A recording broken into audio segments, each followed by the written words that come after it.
GMA Weather. Serbisyong totoo ng GMA News. Hanggang sa mahihinang ulan na maaaring maranasan sa ilang lugar sa bansa ngayong araw. Ayon po sa Pag-asa, patuloy kasi ang pag-iral ng hanging amihan sa Luzon at Visayas.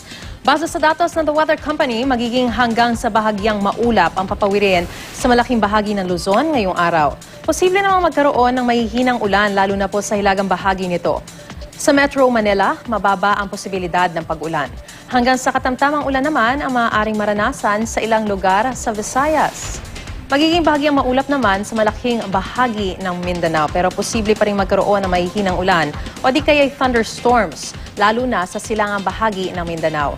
Para sa iba pang weather update, bisitahin ang www.imready.ph o hanapin ang I Am Ready PH sa Facebook, Twitter at Instagram.